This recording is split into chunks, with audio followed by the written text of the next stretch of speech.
Hey everybody, Jon Vroman here, and I want to say thank you for your participation and support of Front Row Foundation. One of the most common questions I get is, how did we come up with the idea? Well, years ago I was at a concert, Jason Mraz in fact, and I was in the balcony looking down to the front. And I saw this group of probably college students, 4 girls, having the time of their life. And they're throwing their hands up in the air, they're shouting out requests to Jason. Jason's playing back and conversing with them. And the back row, I looked around and I saw people on their phones, disengaged, checked out from the event. And then it hit me. Life is different in the front row. I remember saying to my girlfriend at the time that this was a turning point in my life, and that up until now I'd kind of been an observer of life, a spectator, safely observing from the back. And I said, no more. This is when it all changes. I decided to live my life in the front row. And that was the first time the idea really hit me. But fast forward to a Tony Robbins conference. I was actually in my seat listening to Tony ask a very important question, which is, if you were to rate your level of contribution to the world on a 1 to 10 scale, 10 being the most that you could give and 1 being the least, how do you feel about your own contributions? I didn't like my answer. I think I was a 3 at the time. And I decided that I needed to give back. I wanted to do something more. I felt very blessed in my own life, and so I needed to find a way to contribute my gifts and talents to the world. I was on a run one day with one of my great buddies, Jamie Bogger, and we just started asking the question, if we were to donate to any charity, what would it be? And then that question quickly turned to, if we were to start a charity, what would we begin? And then the idea of the Front Row Foundation came to life. Since then, that's been 8 years, by the way. The charity has raised over $1 million, created more than 70 front row experiences for people, and it's taken on a culture, a life of its own. The idea of the charity is not just to create an experience of one day, but to change the way that we and all those that we support view their lives. I travel the world now speaking to college students mostly about living college life in the front row. I wrote a book about it thanks to the support of more than 50 contributing authors, and we basically look at the world and say, if you were to give 5 bits of advice to students or anybody on how to approach life, what would they be?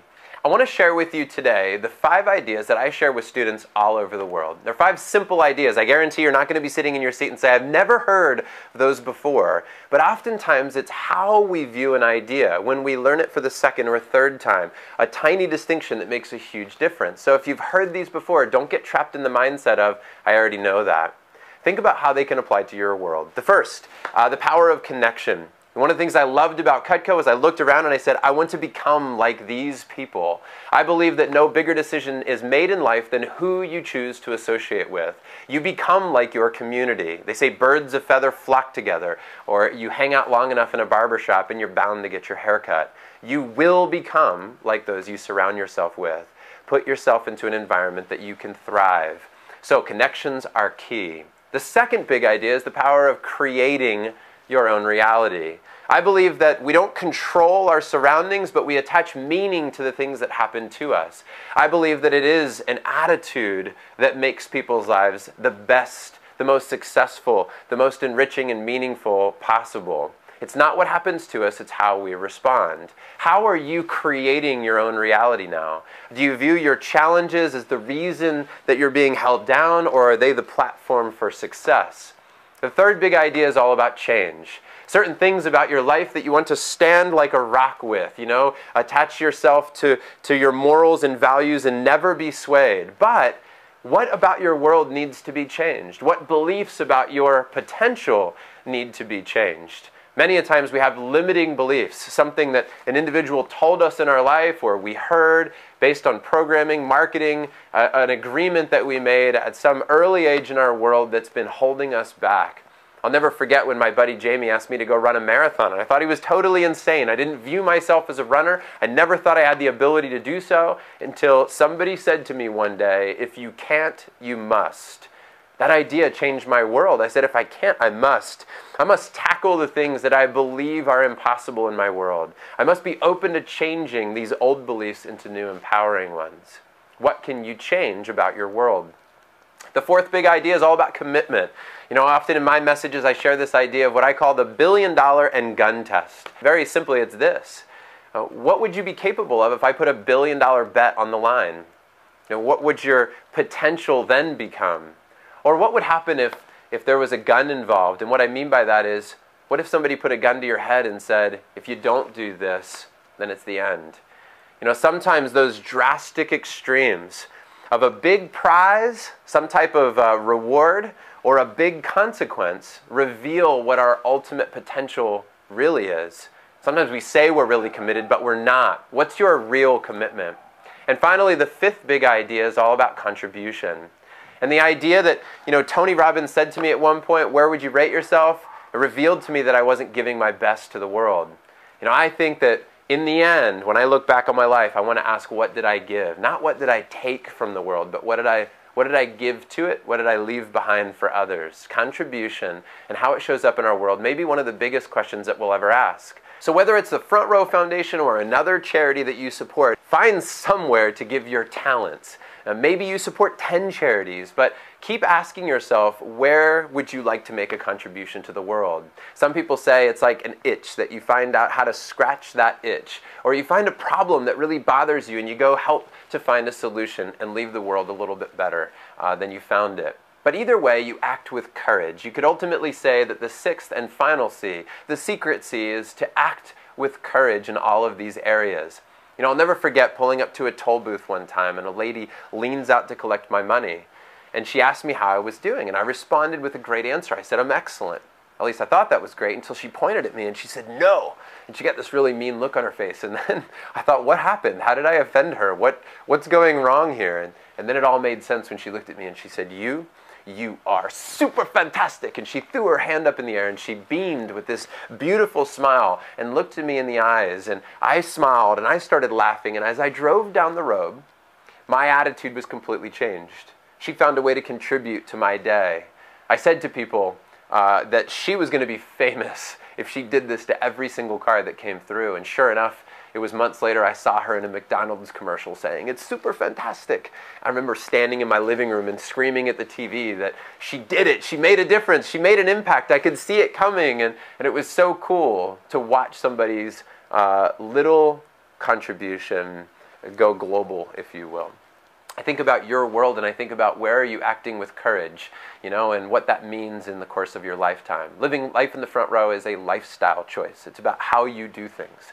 It's like picking up the phone and calling that customer, or going out and doing that presentation where you're building a connection. You're creating your own reality. You're in charge of your destiny. You're open to change every week at your weekly sales meeting, coming in saying, there's things that are great about you. You have strengths. You know a lot, but there's also things you need to learn. It's about real commitment and what that looks like when you pick a goal of how many phone calls you're going to make for the day or what you're going to sell for the week. And what does real commitment look like? Sometimes we kid ourselves and say, I'm a level 10, but in reality, are you truly a level 10? Because many times it's not about having all the resources, it's about being resourceful in your life. And finally, the fifth part is what you give back along the way. Listen, if you're watching this video, chances are you're very blessed. You have lots of things in your life that you could look around and say, compared to the rest of the world, I'm very blessed. But what can you give back? How can you ease someone else's pain? How can you improve the quality of their life? Even if it starts just at the very core level of your office, helping the person next to you to succeed, helping your office to succeed, whatever it might be, acting with courage, living life in the front row. And finally, a challenge for all of you. You've probably seen on our Facebook page, or if you haven't, I'd encourage you to check it out. People with their hands in the air like this all over the world, whether it's in front of the Eiffel Tower in Paris or underwater scuba diving that one group's photos came in. And the idea is this: proximity is power. Why do people pay thousands of dollars to sit in the front row? Because proximity is power, and your mission in life is to put yourself in proximity of that which is powerful for you. Somebody takes a picture in front of a sunset because they're getting charged by that sunset. They're experiencing life in the front row. You've stepped up. You're not watching it from a distance, but you're in it. You're involved. Listen, our ride is short. Life is short. And I've seen people's lives being taken at early ages, like 5, 10, 15, 20 years of age, where their lives are cut short. I want to challenge you to think of life in this way. You didn't do anything to earn or deserve this extra day that you've been given. And we never know when our last day is truly going to be. But sometimes if we embrace the fact that life can be short, if we look at death not as an enemy but as a friend to say and remind us that this day is precious, act with courage Because in the end, it doesn't really matter. You know, we worry about things that ultimately never matter. You know, so you pick up the phone and somebody says no. Who cares? Life is short. Go after it with all that you can. You know, you try to give and sometimes you'll be rejected, but go after it with all you can. Be courageous. Live life in the front row. I'm cheering for you. I'm in your corner. I'm also grateful that you're in ours. I look forward to talking to you sometime in the near future. Have a great summer, fall, or spring. But whatever season you're in, know that life continues to move and you need to move with it. Cheers.